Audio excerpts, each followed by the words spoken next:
저희가 2020년 가을 청년부 특강이라고 이렇게 제목을 붙이고 두 번을 했는데 오늘 세 번째인데 겨울이 되어서 제가 이제 가을과 겨울이라고 이렇게 붙였습니다. 이 주제로는 한 번 더 모이게 될 것 같은데 오늘 우리가 이제 세 번째 이렇게 공부를 하게 되었네요. 지금 우리가 특강이라고 이렇게 제목을 붙여서 월터 브루그먼의 하나님 이웃 제국이라는 책을 우리가 이제 좀 따라가면서 특별히 또 코로나를 맞이해서 우리의 이웃이 점점 더 이렇게 멀어지고 또 이제 악화되어지는 상황 속에서 하나님께서 그동안에 두 번에 걸쳐서도 우리한테 또 적절한 말씀을 주셨다고 믿고 또 오늘도 그렇게 주시라고 믿습니다. 하나님을 떠난 이 세상은 계속 제국화되어 가지 않습니까? 그래서 우리가 살펴봤지만 하나님의 가르침과는 너무나 이제 그 대조를 이루면서 하나님을 어게인스트하는 이제 그런 세력들이 아니겠습니까? 근데 이제 우리 이 책에서 계속해서 이제 하나님께서 말씀하시는 어떤 그런 그 하나님의 어떠하심, 하나님의 성품, 정의와 은혜와 율법 이 세 가지로 이렇게 요약이 될 수 있는 그 하나님의 어떠하심을 따라서 하나님의 백성들 또한 그렇게 정의롭고 은혜롭고 또 말씀에 순종하는 그런 백성들로 살면서 결국은 그것을 통해서 이웃을 더 확대시키고 확장시키고 하나님의 나라를 확장시키는 어떤 그런 메시지라고 우리가 볼 수가 있겠죠. 이런 세 가지 덕목의 이 제국은 항상 이렇게 대칭되는 세 가지 다른 덕목으로 이 하나님의 나라를 위협하지요.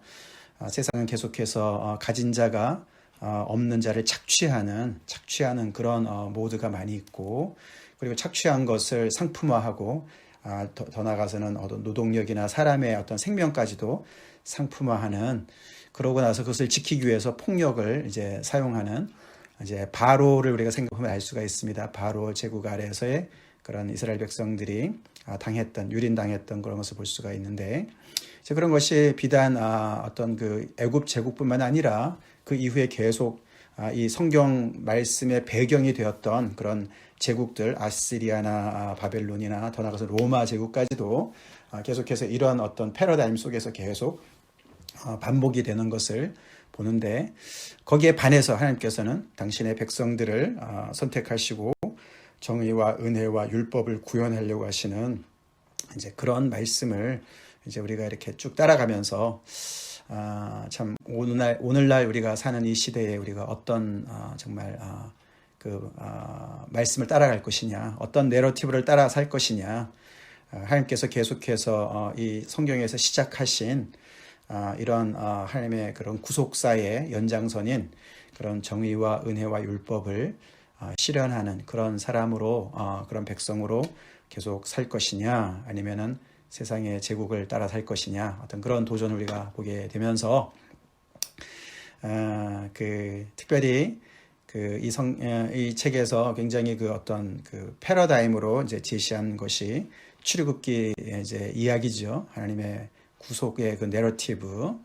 그래서 거기 보시면은 이제 하나님께서 그 이스라엘 백성들을 종에서 해방시키시고 그들의 이제 광야를 인도하셔서 그들에게 풍요가 뭔지를 이렇게 경험케 해주시고 그리고 이제 시내산에서 그들과 언약을 맺으시면서 하나님의 어떤 새로운 백성으로 출발하는 그래서 제국에 반하는 그런 하나님의 새로운 그런 어떤 이웃의 그런 탄생으로 세상을 정말 그렇게 복의 근원으로 살으라고 하나님께서 말씀해 주신 그 말씀을 이제 패러다임으로 해서 쭉 얘기를 하지 않습니까?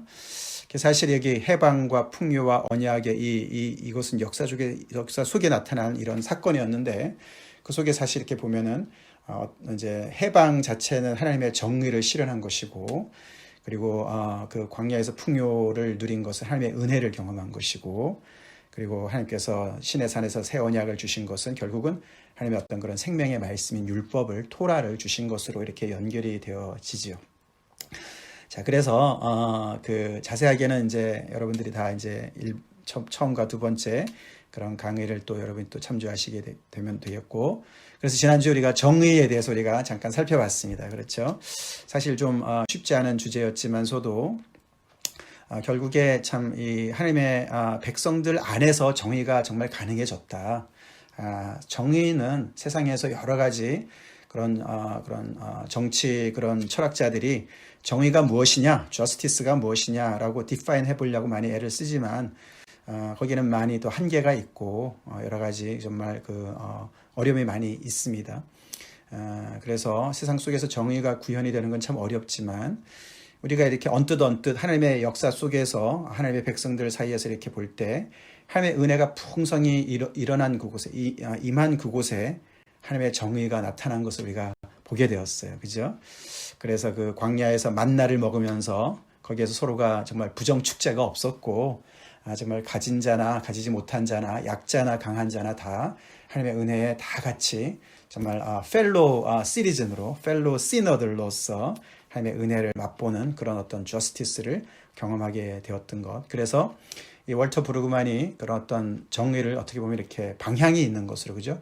위에서 아래로 내려오는 질서를 강조하는 정의와 밑에서 위로 올라가는 어떤 변화를 추구하는 정의, 이 두 가지 어떤 그런 그 폴을 이야기했습니다. 그죠? 그래서 그 이스라엘 역사를 보면서도 그 두 개가 이렇게 한쪽으로 치우쳤을 때를 이렇게 많이 보았습니다. 그죠? 그래서 이 하나님의 그 백성들이 왕정 제도를 도입하면서 세상의 그런 왕정 제도를 따라가면서 많이 그 안에 불의가 넘쳐나는 것을 보게 되었었죠.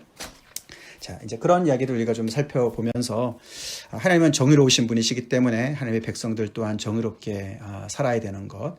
그래서 어떤 그 양쪽 방향의 그런 정의를 우리가 품고서 살아가야 되는 것을 우리가 잠깐 묵상해 봤다면, 오늘은 이제 우리가 이제 그 두 번째 은혜라는 주제를 이제 다루게 됐습니다. 은혜는 뭐 잘 아는 단어죠. grace. 또 히브리 말로 하면 헤세드. 하나님의 그런 그 변치 않는 사랑, 그런 헤세드라고 우리가 표현할 수가 있겠죠. 은혜 그러면 정말 우리가 너무 익숙한 단어 아니겠습니까? 그죠? 정의보다 훨씬 더 익숙한 단어고, 그래서 뭐 저희 교회도 은혜 자매가 은혜 집사도 있고 말이죠.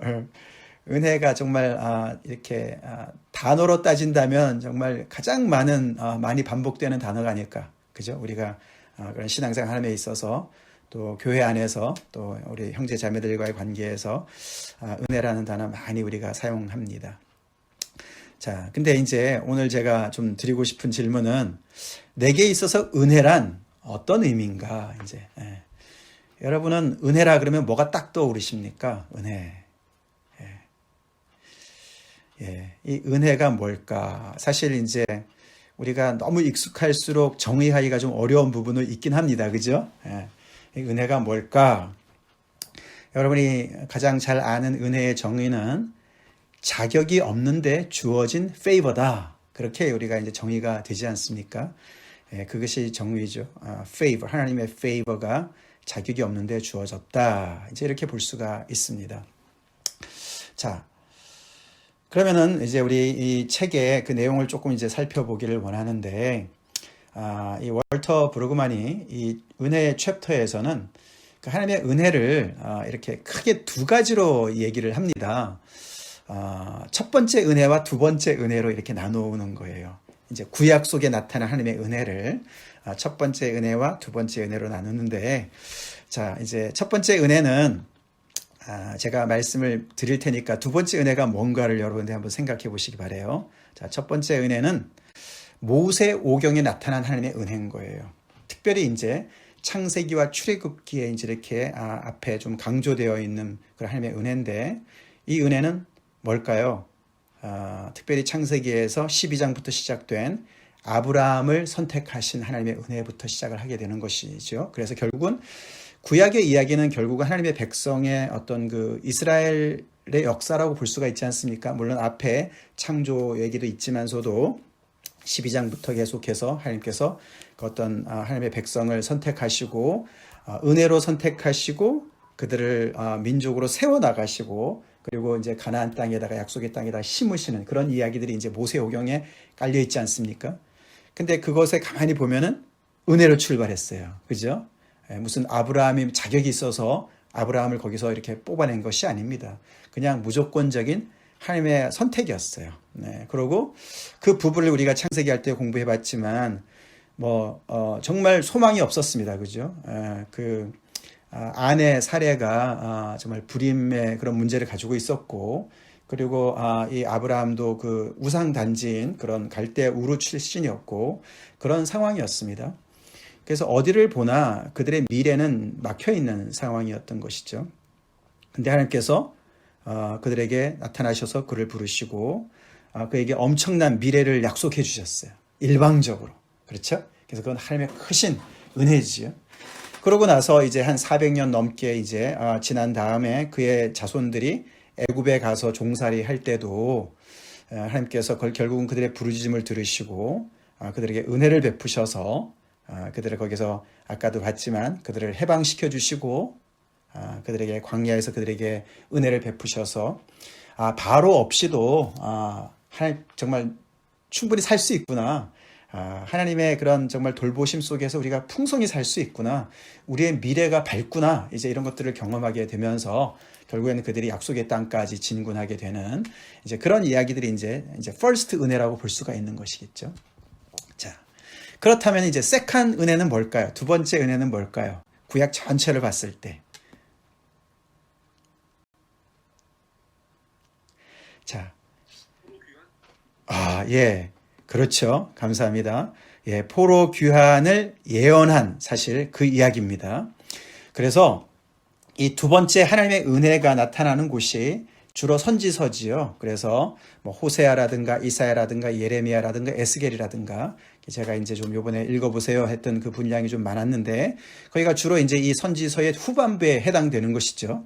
그래서 이제 이사야나 예레미야나 에스겔 특별히 볼 때 처음에는 어떤 그 하나님의 심판에 대한 얘기를 많이 했지만서도 결국에는 나중에 후반부로 갈수록 하나님께서 결국에는 망한 이 나라에게 다시 회복의 어떤 그런 메시지를 전달하면서 하나님의 그런 세컨 은혜, 두 번째 은혜를 이제 언급하는 내용들이 많이 나옵니다. 자, 그 사이에 이제 이 퍼스트 은혜와 세컨 은혜 사이에 이들의 실패가 있죠. 그죠? 나라로서 망한 것이 사건이 나타나죠. 결국엔 이들이 위에 하나님께서 언약을 체결하신 그 언약을 이제 범하게 되고 그 언약을 파기한 그것을 이제 깨버린 그런 상황이 되었기 때문에 결국에는 이제 그들은 망하게 되고 포로로 잡혀가게 되는 이제 그런 이제 일들이 벌어지지 않았습니까? 근데 이제 그 다음에 나오는 이제 이 이야기들이 이제 세컨 은혜가 되는 것이죠. 자, 하나님의 은혜를 우리가 정량적으로 따지기는 어렵지만 그래도 우리가 한번 따져본다면 어떤 은혜가 더 큰 것 같습니까? 첫 번째 은혜가 큰 것 같습니까? 두 번째 은혜가 큰 것 같습니까? 손가락으로.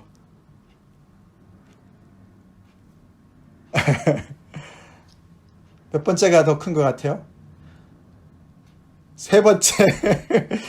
여기, 두 번째, 세 번째. 세 번째가 더 커요? 자, 제가 바라는 답은, 두 번째 은혜죠. 당연히. 두 번째 은혜가 큽니다. 왜 그럴까요? 왜 그럴까요?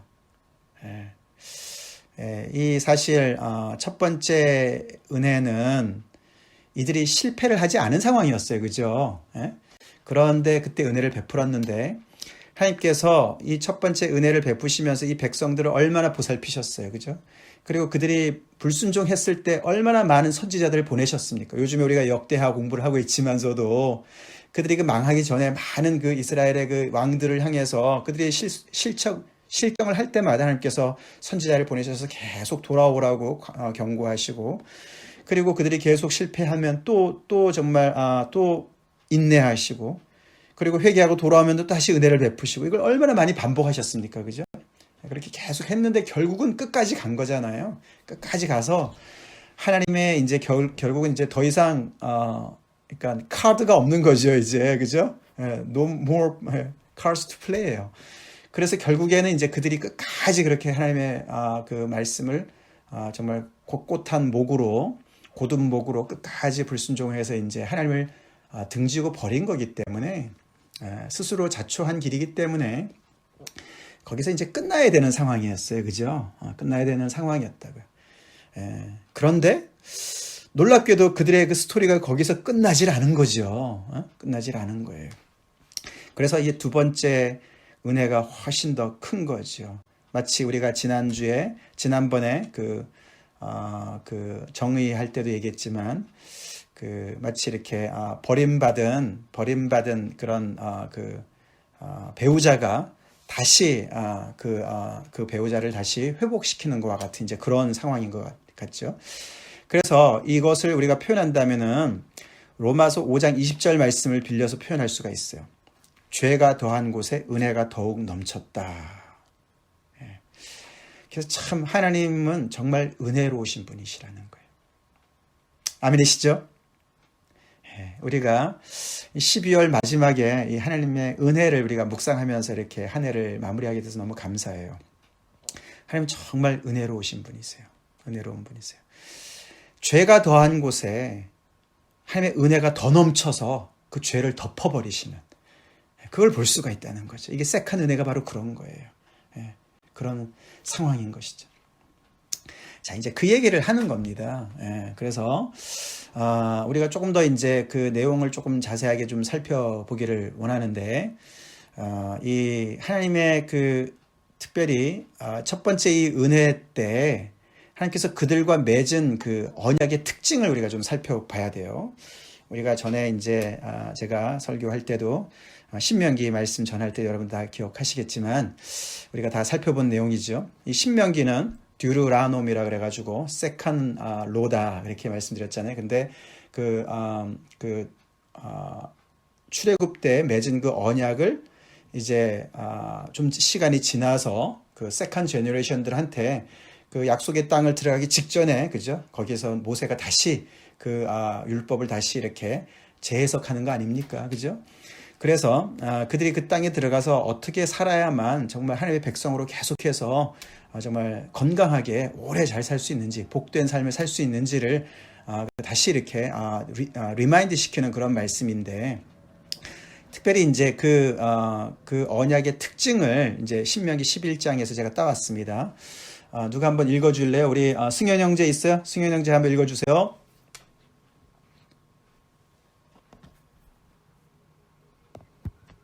내가 오늘 복과 저주를 너희 앞에 두나니 만일 내가 오늘 너희에게 명하는 너희의 하나님 여호와의 명령을 들으면 복이 될 것이요, 너희가 만일 내가 오늘 너희에게 명령하는 도에서 돌이켜 떠나 너희의 하나님 여호와의 명령을 듣지 아니하고 본래 알지 못하던 다른 신들을 따르면 저주를 받으리라. 네, 이게 이제 그 모세와의 맺은 언약, 즉 이제 신의 산의 언약, 그 언약의 그 핵심 글자죠. 핵심 글자입니다. 그래서 하나님의 그 언약은 굉장히 다분히 if then이에요. 그죠? 만일 순종하면 복을 받을 것이고, 만일 불순종하면 저주를 받게 될 것이다.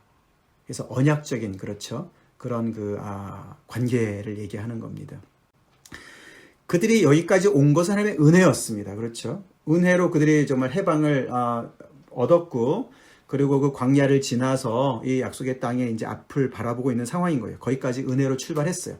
근데 이제 그들이 하나님과 언약을 맺는 가운데 있어서는 이런 그들의 어떤 정말 그 복과 저주는 그들의 선택에 달려 있었던 것이라는 것이죠. 그죠? 그것이 특징입니다. 자, 그렇죠? 그런데 아까 말씀드린 대로 결국은 이들이 이 신명기의 이런 그 하나님의 말씀을, 이 언약의 말씀을 어기는 거지 않습니까? 그죠? 그래서 계속해서 그들은 순종하기보다는 불순종의 길을 선택한 겁니다. 그래서 결국에는 그들이 이 언약의 그 조항에 따라서 하나님께서 계속해서 그들에게 정말 돌아오기 위한 징계를 계속 베푸시는 거 아니었습니까? 그죠? 결국은 저주를 베푸는 거죠. 그렇게 해서 아까도 말씀드렸지만 결국에는 그들이 망하게 되었어요. 그게 이제 구약의 그 선지자들의 이야기 쫙 우리가 이사야서 말씀도 봤고 그랬는데 그 이야기 아닙니까? 그죠? 그렇게 성경이 길어요. 그죠? 길어요. 그래서 결국에 이제 이들이 맞이한 그 마지막 순간이 이렇게 이제 고백이 나옵니다. 예레미야 애가인데요. 이 예레미야 애가는 예레미야 선지자가 썼다고 전통적으로 이제 얘기하지요. 이제 예레미야가 계속해서 남유다에서 이제 말씀을 전할 때 너네가 이렇게 가다가는 하나님께서 정말 너네를 이제 망하게 할 것이다. 이 나라 망한다. 근데 이제 그 당대에 또 거짓 선지자들이 계속해서 그렇지 않다. 성전이 있는데 왜 우리가 망하냐? 그리고 계속해서 예레미야를 얼마나 또 구박했습니까? 근데 결국은 그들이 이 선지자의 이야기대로 이 언약의 말씀대로 그들은 이제 하나님에게 버림을 당해서 왜 하나님께서 그들이 하나님을 버렸으니까 하나님께서 그들을 버리셔서 그들이 이제 망하게 됐어요. 그래서 완전히 이제 이 나라가 망하게 됐습니다. 그래서 그 망한 예루살렘을 보면서 애가를 지은 것이 예레미야의 애가지요. 근데 그게 5장으로 되어 있는데 이게 5장 22절이 맨 마지막 구절이에요. 맨 마지막 구절이에요. 그래서 이게 이 예레미야 애가는 이제 답관체다, 에크로스틱이다. 그래서 이제 그 히브리 알파벳이 22개거든요. 그 알파벳으로 시작하는 절로 계속 시작해. 그래서 22절이 많습니다. 22절이 많아요. 이것도 그래서 맨 마지막 이제 그 알파벳의 그 구절인데 마지막이 이렇게 끝납니다. 주께서 우리를 아주 버리셨사오며 우리에게 진노하심이 참으로 크시니이다. 그게 그들의 결론이었어요. 망했어요. 하나님께서 우리를 완전히 버리셨다. 그래서 하나님의 진노하심이 너무너무 크시구나. 그렇게 이제 탄식하면서 말씀이 끝납니다. 끝나요. 뭐 자업자득이라고 해야 되겠죠. 그죠? 자업자득이에요. 그리고 하나님께서는 말씀대로 공의를 베푸신 거죠. 마치 그 땅에 먼저 살고 있었던 가나안 족속들도 하나님의 심판을 받았죠. 왜요? 그 땅이 토해내칠 수밖에 없는 그런 죄악이 너무너무 관영했었기 때문에 그들에게 하나님의 정말 그 정의를 베푸신 것이죠. 마찬가지로 이 땅도 그렇게 부패했기 때문에 정의가 이제 실현된 것입니다. 그죠? 그래서 이제 여기서 사실 이제 끝나야만 되는 거였어요. 그래도 이스라엘 백성들은 뭐라고 할 수가 없는 상황이었어요. 왜요? 그게 언약이었으니까. 그렇죠? 그게 언약 조항이었습니다.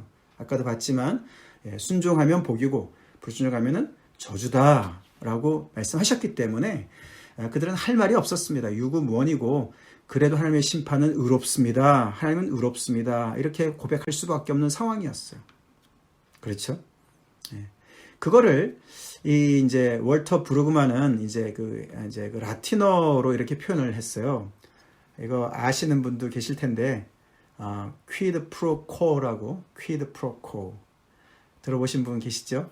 퀴드 프로코가 라틴어인데, 이게 이런 뜻이래요. Something for something. A flavor for a flavor. 너가 나한테 이렇게 했기 때문에 내가 너한테 이렇게 하겠다. 퀴드 프로코. 그래서, 아니면은 give and take라는 거 들어보셨죠? give and take. 그래서 이게 언약의 구조 자체가 if then 아닙니까? 그죠? 만일 너네가 이렇게 하면 내가 이렇게 하겠다. 그래서 사실 어떻게 보면은 퀴드 프로코의 원칙을 따른 것이죠. 그게 이제 언약의 이제 어떤 그 본질이죠. 그렇죠? 근데 하나님께서 만약에 여기서 이제 끝내셨다면은 퀴드 프로코의 원칙의 메인은 분이셨던 것이죠. 그분도 하나님께서도. 그래서 결국은 하나님께서는 당신의 언약을 지키셨고 그 언약이 결국은 하나님을 이렇게 가두는 그런 일이 될 수밖에 없었던 것이죠. 왜냐 하나님께서 그 언약을 세우셨는데 언약을 어떻게 파기할 수가 있겠습니까? 그렇죠. 그러면 결국에는 이제 퀴드 프로코의 원칙을 따라서 살 수밖에 없는 그 백성들에게 그렇게 끝내버릴 수밖에 없는 상황이었다는 것이죠. 근데 놀랍게도 여기에서 만약에 끝나셨다면 하나님께서 이 백성들과 관계가 여기서 끝내셨다면은 하나님은 사실 그 당시 고대 근동 지방에 여러 다른 신들이 있었습니다. 다른 나라들이 믿고 숭배하는 신들이 있었고 그들 나름대로도 신학도 있었어요. 그 신학과 비교해 봤을 때 별반 다름이 없는 신으로 남을 수밖에 없었던 거예요. 왜냐하면은 그 고대 근동 지방의 다른 나라의 신들도 이 퀴드 프로코의 원칙을 따랐던 거예요. 주로 그렇습니다. 이거를 이제 common theology라고 이제 표현을 하는데, 그 다른 신들도 그렇게 하는 거예요. 자기한테 충성하는 사람들을 책임져 주고, 불순종하는 사람들한테 저주를 퍼붓고, 하는 겁니다. 다 하는 거예요.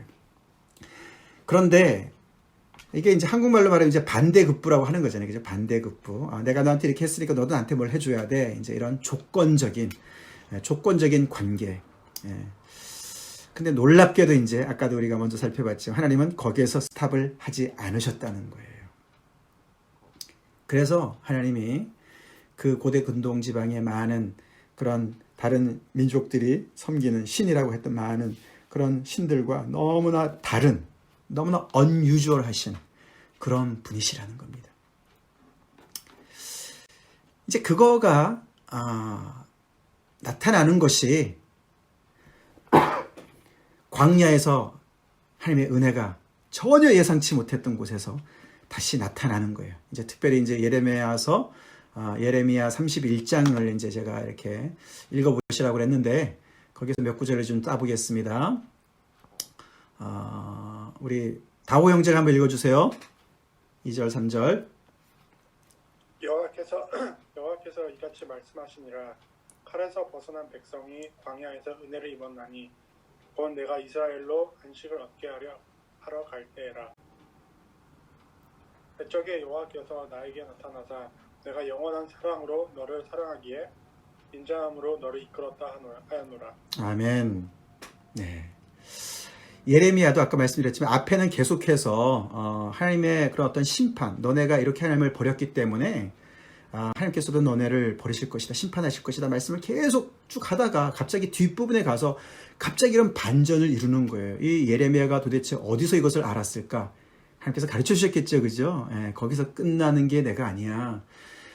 나는 여기도 보시지만 인자함으로 너네를 사랑했기 때문에, 영원한 사랑으로 너희를 사랑했기 때문에 이런 언약적인 그런 어떤 조건적인 조항이 있지만서도 내가 그것을 어기는 한이 있더라도 나는 너네를 포기할 수가 없어 라는 말씀을 하시는 거예요. 그래서 이 백성들이 칼에서 벗어난 백성들이라는 게 결국은 예루살렘이 멸망할 때 이제 거기에서 이제 그런 죽은 많은 백성들도 있지 않았습니까? 거기서 벗어나서 결국에는 소수가 끌려가서 결국 이제 바벨론의 포로로 잡혀가 있는 상황 아니겠습니까? 여기 광야라는 것이 결국은 포로 그 이제 자리인 것이죠. 예.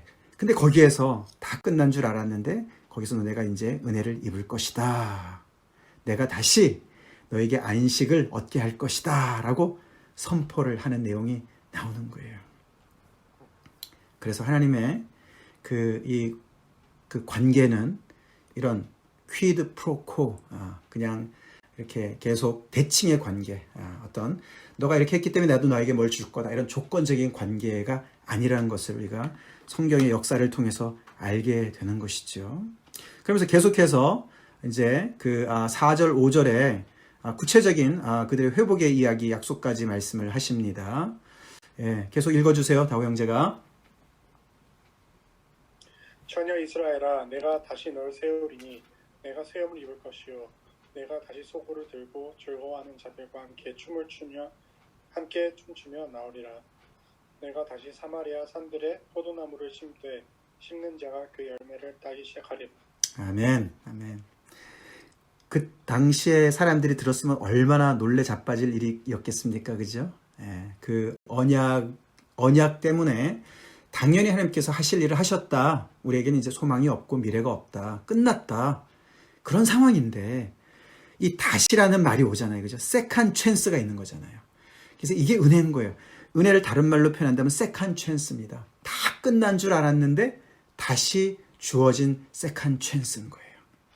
그래서 이게 다시가 3번 반복이 되면서 하나님께서 그들을 세울 것이다. 빌딩업 할 것이다.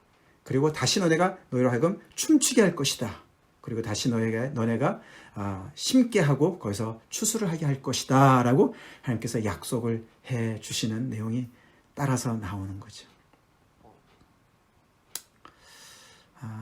우리에게도 세컨 찬스를 주시는 분이 우리 하나님이시죠? 여러분도 지금까지 이렇게 하나님 믿으면서 수많은 세컨 찬스를 받아 누렸을 줄로 믿습니다. 우리 하나님의 은혜가 그런 것이죠. 또 한 군데를 더 보겠습니다. 이사야서 54장 말씀인데요. 여기에 보면은 이런 얘기가 나오죠. 우리 솔지자매가 읽어보겠습니다. 7절, 8절. 내가 잠시 너를 버렸으나 큰 긍휼로 너를 모을 것이요 내가 넘치는 진노로 내 얼굴을 내게서 잠시 가렸으나 영원한 자비로 너를 긍휼히 여기리라. 내 구속자 여호와께서 말씀하셨느니라. 아멘, 아멘. 네, 여기도 보면은 하나님의 그 심판이 있지만 내가 너를 버렸다 심판입니다. 내가 넘치는 진노로 내 얼굴을 내게서 잠시 가렸다. 이것도 심판입니다. 그러나 그 심판이 끝이 아니었고 하나님의 은혜가 넘쳐났어요. 우리가 아까 봤던 로마서 5장 20절 말씀이 여기 또 다시 적용이 되죠. 죄가 더한 곳에 은혜가 더욱 넘치는 것을 보게 됩니다. 하나님께서 왜 그들을 버렸습니까? 여기 특별히 6절에 제가 읽어보겠습니다. 54장 6절에 여호와께서 너를 부르시되 마치 버림을 받아 마음에 근심하는 아내 곧 어릴 때의 아내가 되었다가 버림을 받은 자에게 함과 같이 하실 것임이라. 아내였는데 버림을 당한 거예요. 호세아를 생각해보면 알겠죠, 그죠? 그가 정말 음란을 행해서 결국은 남편을 본 남편을 버리고 떠나갔던 그런 아내라는 것이죠. 이 이제 언약적인 관계에 있어서 그래서 버림을 당한 것이죠. 버림을 받아서 마땅한 것인데 그래서 하나님께서 심판을 행한 것이 지당한 것인데 하나님은 거기서 끝나질 않으시고 다시 큰 긍휼이 그 심판을 삼킨 거예요. 영원한 자비가 긍휼이 그 넘치는 진노를 삼킨 거예요. 할렐루야. 그래서 소망이 있죠. 그래서 소망이 있습니다. 오늘 역대하 우리가 29장 말씀을 제가 아침 새벽 기도 때 쉐어를 했는데 거기도 그런 내용이 나오잖아요. 히스기야 왕이 그 아버지 아하스가 너무너무 정말 우상을 섬기고 그 나라를 완전히 그냥 북이스라엘화 해가지고 초토화시킨 상황에서 히스기야가 왕이 오르면서 다 끝난 것과 같은 그런 상황인데도 히스기야는 굉장히 소망이 있었어요. 그 소망이 뭐였냐면은 하나님의 이 맹렬한 진노를 돌이킬 수 있다라는 그런 확신이 있었어요. 그런 마음이 있었어요. 그게 왜 그랬겠습니까? 하나님의 심판도 확실하지만 하나님의 이런 긍휼을 알았던 사람이었던 것 같아요. 그래서 그가 그런 마음을 가지고 그 어떤 신앙의 개혁을 단행하는데 쫙 얘기를 오늘 그 29장 10절에 그렇게 얘기를 하는 것을 우리가 살펴봤는데요. 또 우리가 그 말씀과 연결해 볼 때 이제 시편 30편 5절에 이런 말씀이 있습니다. 그의 노여움은 잠깐이요 그의 은총은 평생이로다. 저녁에는 울음이 깃들일지라도 아침에는 기쁨이 오리로다. 할렐루야. 우리 하나님의 이 은혜를 잊지 맙시다. 우리가 하나님의 언약에 늘 우리가 미쁘게 faithful하게 살아가면 좋죠. 근데 그렇게 못됐다 할지라도 일양 미쁘신 하나님께서 우리를 미쁘게 대해주시는 그 은혜를 우리가 잊지 말아야 돼요. 잊지 말아야 돼요. 아멘이시죠? 잊지 말아야 됩니다. 하나님의 은혜가 항상 우리의 죄를 덮습니다. 덮습니다. 하나님의 은혜가 더욱더 큽니다. 그래서 종교개혁자, 개혁자 루터가 그랬나요? 죄 지을 때 용감하게 지어라. 그러나 회개하고 다시 하나님의 은혜를 붙잡으면 된다. 그게 이런 맥락에서 나오는 것이죠. 그렇다고 은혜를 남용하라는 말이 절대로 아니죠. 아니고 하나님의 은혜가 얼마나 놀랍고 큰지, 얼마나 unusual한지 우리가 이것을 잊어서는 안 된다는 것이죠. 하나님과의 관계를 우리가 너무나도 뻑뻑하게 기계적으로 이렇게 if then 그런 어떤 공식화해서 계속해서 그런 아까 말씀드린 퀴드 프로 코라는 어떤 그런 세상의 어떤 그런 원리 원칙, 그게 바로 이제 그 욥의 새 친구들 아니었습니까, 그죠? 우리가 삶에 어려움이 오면은 재난이 오면은 죄 때문에 온다. 그럴 수가 있어요. 그렇지만 항상 모든 것을 그렇게 공식화해서 1대1로 계속해서 그렇게 공식화에 대입해가지고 우리가 참 내 자신을 생각하거나 또 다른 사람들을 평가해서는 정말 안 됩니다. 그렇지 않습니다. 하나님은 은혜로우신 분이십니다. 아멘. 하나님께서 우리를 은혜로 대해 주시니까 우리가 오늘까지 이렇게 살아 있는 것이죠. 그러니까 우리 또한 그렇게 은혜롭게 서로를 대하라고 얘기를 하시는 거고요. 자, 그래서 그 다음에 이제 조금 더 살펴보겠습니다. 이렇게 이 하나님의 백성들이, 이 이스라엘 백성들이죠. 결국은 완전히 망하고 끝나버렸어야 되는 건데도 하나님께서 또다시 더 큰 은혜로 그들에게 베풀었을 때 그들 안에 찾아오는 변화가 있었습니다. 그게 이제 이사야서 뒷부분에 이제 그 이야기를 이제 이렇게 기록하고 있는데요. 그들이 이렇게 하나님의 은혜를 받고 나서 아까도 정말 너무나 자격이 없고 다 끝났는데 세컨 찬스를 받아서 다시금 어떤 미래가 열려서 포로로부터 다시 돌아와서 하나님께서 그들을 회복시켜 주셨는데, 돌아왔을 때 또다시 그들은 이렇게 하나님의 말씀 앞에 그들은 정의를 지켜야 되고 또 공의를 정말 열매를 맺어야 되는 그런 삶으로 다시금 이렇게 또 초대가 됩니다.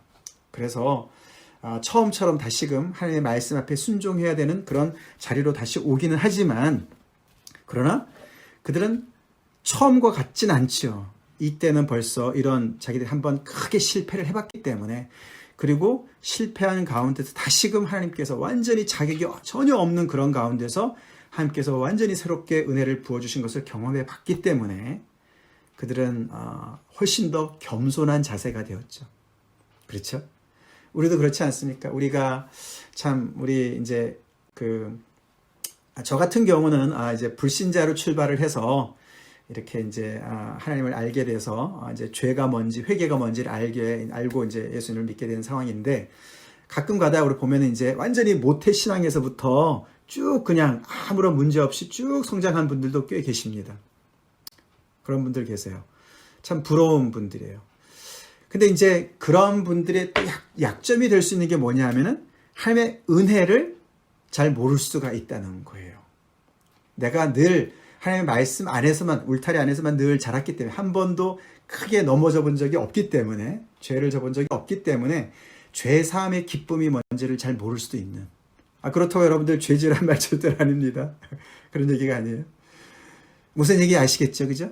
지금 이게 세컨 은혜를 받은 사람들의 어떤 심정을 설명하는 것이죠. 그래서 한번 실패해 본 사람이 하나님의 용서를 경험하고, 그래서 하나님의 은혜를 다시 경험한 사람들은요, 정말로 관대해져요. 그게 다윗이 대표적인 인물이에요. 다윗은 정말 하나님의 정말 그런 귀한 사람이었는데, 그가 더 크게 하나님의 은혜 속에 들어갔었던 것이 그가 실패한 경험이 있기 때문에 그런 거죠. 죄를 지었고 너무나도 엄청나게 실패했었는데 다시 하나님께서 그를 용서하시고 다시 세워주신 하나님의 은혜를 아는 사람이었기 때문에 그랬다는 것이죠. 그래서 우리가 그 하나님의 은혜를 경험하게 되니까 어떻게 해요? 이 하나님의 관대함이 너무너무 이제 그의 삶 속에 이렇게 어떻게 보면 인격 속에 이제 들어오는 것이죠. 그래서 이사야서 56장 이후로 보면은 크게 이제 세 가지 영역에서 이 이스라엘 백성들의 어떤 지금까지 어떤 그들이 지키려고 했던 그런 어떤 신앙의 울타리가 훨씬 더 넓어지는 것을 우리가 보게 되는데, 첫 번째로 이제 56장 2절부터 8절까지를 보면은, 거기 보면은, 이들이 참 이스라엘 백성이 누구냐, 어떤 그런 누가 포함되고 누가 제외되느냐, 어떤 이런 이야기들을 다루는 내용들입니다. 근데 거기 보면은 이방인들이 들어가요. 거기 내용에 들어가 보면은 이방인들이 들어갑니다. 그래서 성전을 만민이 기도하는 집이다라고 얘기를 합니다. 그리고 원래 성전 안에는 고자가 들어갈 수가 없었어요. 그래서 그런 어떤 신체에 어떤 결함이 있는 사람이 들어갈 수 없었는데, 여기는 이제 들어갈 수 있게 열리는 것을 볼 수가 있어요. 그러니까 하나님의 은혜를 경험한 사람이 어떤 대상을 어떤 확대하는 것을 보게 되는 것이고, 그 다음에 58장에 가보면은,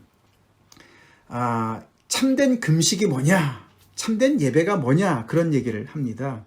그러면서 그 유명한 6절부터 8절의 이야기가 나오는데, 제가 6절, 7절을 읽어드리겠습니다. 내가 기뻐하는 금식은 흉악의 결박을 풀어주며 멍에의 줄을 끌어주며 압제당하는 자를 자유하게 하며 모든 멍에를 꺾는 것이 아니겠느냐. 또 줄인 자에게 내 양식을 나누어 주며 유리하는 빈민을 집에 들이며 헐벗은 자를 보면 입히며 또 내 고륙을 피하여 스스로 숨지 아니하는 것이 아니겠느냐 라고 이야기를 합니다. 금식은 하나님 앞에 기도하는 것이고 예배랑 직결되어 있는 것이죠. 근데 그것이 이렇게 삶 속에서 어떤 정의를 구현하는 것으로 나타나는 것이죠. 그래서 그들의 그 하나님을 섬기는 것과 그들의 삶이 구체적으로 하나가 되는 어떤 그런 것을 보면서 그 어떤 은혜를 경험한 자가 이렇게 정말 결박당한 자들, 멍해를 정말 지은 자들, 압제당하는 자들, 그리고 유리하는 자들, 정말 헐벗은 자들, 이런 사람들을 향한 어떤 은혜를 베푸는 어떤 그런 그 손길을 우리가 보게 되는 것이죠. 그 다음 세 번째로는 이제 61장에 나오는데, 거기 보면은 이렇게 나옵니다. 주 여호와의 영이 내게 내리셨으니 이는 여호와께서 내게 기름을 부으사 가난한 자에게 아름다운 소식을 전하게 하려 하심이라. 나를 보내사 마음이 상한 자를 고치며 포로된 자에게 자유를, 갇힌 자에게 노임을 선포하며 여호와의 은혜의 해와 우리 하나님의 보복의 날을 선포하여 모든 슬픈 자를 위로하되 라고 기록이 되어 있는데, 예수님이 바로 이제 누가복음에 보면은 그 나사렛 회당에서 이 말씀을 인용하면서 이제 이 말씀이 오늘날 너희 귀에 응했다 이런 이야기를 하시면서 예수님의 공생애를 시작하지 않습니까? 그것처럼 이제 메시아가 도래했을 때, 하나님의 나라가 이 땅에 임했을 때 이런 일들이 벌어질 것이다. 그러면서 여호와의 영이, 이 영, 스피릿이잖아요. 스피릿은 이제 루아, 이제 히브리 말로 루아인데 그 영이란 단어는 바람이라고도 번역이 될 수 있어요. 바람, wind, 그리고 breath, 숨이라고도 번역이 될 수 있습니다. 숨. 그래서 이 영이나 바람이나 숨, 이 모든 것들이 다 하나님의 생명과 연결되어진 것이죠. 그래서 우리가 창세기 1장에도 보면은 그죠? 정말 여호와의 영이 수면 위에 운행하시더라. 그렇게 이제 표현하지 않습니까? 그래서 하나님께서 정말 생기를 불어넣으시는, 창조 때 생기를 불어넣으시고, 또 이스라엘 백성들을 구출하셨을 때도 어떻게 했습니까? 그 홍해가 앞에 가로막혔을 때, 그들이 정말 이제는 바로의 군대에서 완전히 이제 멸망당할 때에 하나님께서 동풍을 불게 하셔서 그곳을 쫙 갈라 놓으셨어요. 그죠? 그래서 그들을 다시금 살려주셨고, 이제 61장에 여기 와서는 다시금 여호와의 영이 임하셔서, 이제 어떻게 보면 여기 네 개라는 이제 이 단수는 이제 메시아라고 표현할 수가 있는데, 결국 이제 하나님의 사람들인 것이죠. 이렇게 색한 은혜를 받은 하나님의 사람들인 것인데, 이 사람들이 무슨 일을 해야 되는 것인가? 결국은 하나님의 이 생기를 받은 사람들로서 이 생기를 온 사방에 불게 해서 정말 여기 보면은 포로된 자에게 자유를, 갇힌 자에게 노임을 선포하는, 즉 하나님의 주빌리, 희년을 선포하는 그런 사역을 감당하는 일을, 소명을 감당하는 그런 사람들로서 다시금 세워나가는 그런 엄청난 이제 미래의 얘기를 하는 것이죠.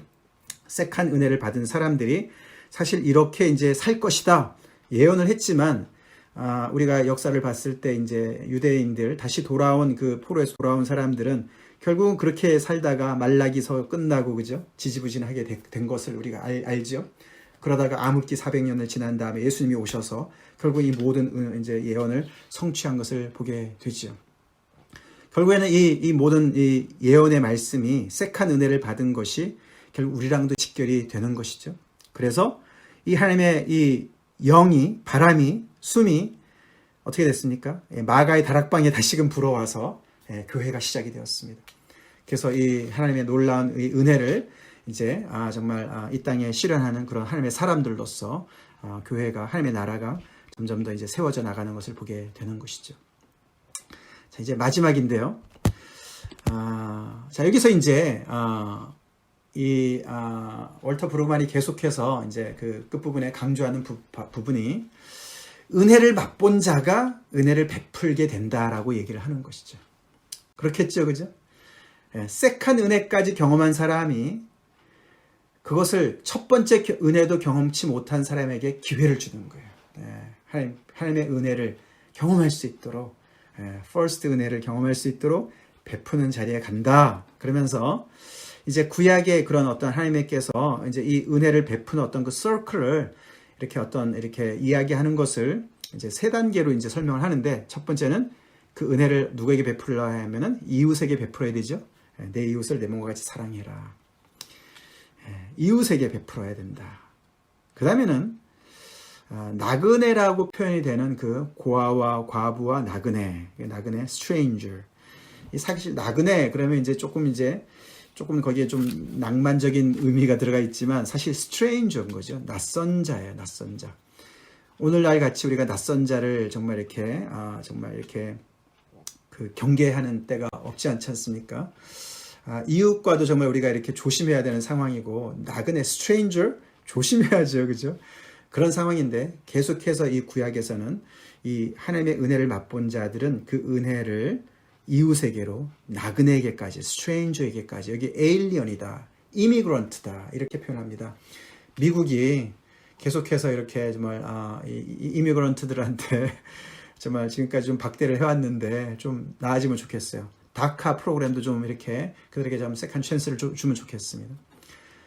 자, 그러고 나서 이제 사실 이 나그네까지로 이렇게 향하는 걸 보면은 세 번째 거는 사실 암시적인 것이죠. 구약에는 나타나지 않았지만 결국에는 신약에 와서 예수님께서 말씀하신 것인데 뭐겠습니까? 누구에게까지 가라고 그럽니까? 원수에게까지 은혜가 확산이 되어야 된다라고 얘기한다는 것이죠. 마태복음에 나와 있죠. 원수를 사랑해라. 원수를 사랑해서 내 이웃은 사랑하고 원수를 미워하라고 너넨 들었지만 그러나 내가 다시 말하는데 원수를 사랑해라 라고 이야기를 하십니다. 그래서 이 언유절하신 하나님을 믿는 사람들은 정말 이 세상에서 굉장히 퀴드 프로코의 원칙을 따라서 사는 이 세상 속에서 굉장히 언유절한 사람으로 살게 되어 있다라고 이야기를 하는 것이죠. 그게 은혜를 맛본 사람들의 삶이다, 특권이다. 우리가 그렇게 표현하면 좋겠습니다. 마지막으로 이런 표현이 나와서 제가 한번 또 같이 나누고 싶었어요. 그래서 이게 graciousness와 gracefulness를 이야기를 하는 거죠. 우리가 주로 이제 graciously 이런 말은 이제 은혜롭다, 그죠? 은혜로운, gracious하다, 은혜롭다. 우리 삶을 gracious하게 살아가야죠. 은혜를 베푸는 사람으로 살아가야 되겠죠. 근데 graceful한 건 뭡니까? graceful하다. 사실 graceful한 것은 이제 우아하다 이런 뜻이잖아요, 그죠? 우아하다, 아름답다. 이 두 개가 연결이 안 되는 것 같은데 사실 연결이 된다는 거예요. 이 월터 브루그만이 그렇게 연결을 짓습니다. 우리가 창세기 1장에 하나님께서 보시기에 좋았더라. good, very good, 심히 좋았다. 그 좋았다, good이라는 것은 선하다 그런 뜻이 아닙니까? goodness. 근데 선이 사실 미랑도 연결이 되어진다는 것이에요. 아름답다, 심히 아름답다. 미학이라는 거 있지 않습니까? 우리 철학의 미학. 근데 선이 결국은 아름답다는 거 연결된다는 것이에요. 우리가 예를 들어서 김연아가 그죠? 이렇게 빙상을 탈 때 너무 그레이스풀하지 않습니까? 그죠? 그 어떤 그 정말 거의 완벽에 가까운 그런 몸 동작을 통해서 너무너무 아름답잖아요. 근데 우리의 삶이 은혜로 가득 찰 때 그렇게 아름답다는 거예요. 아멘이시죠? 예. 그래서 우리의 삶이 정말 은혜로 가득 차서 정말 이렇게 그 어떤 세상 사람들의 눈에 보기에도 너무 아름다운 그런 모습이 바로 하나님의 사람들이라는 것을 이 말씀에서 오늘 결론으로 이렇게 내고 있습니다. 여기까지 하겠습니다.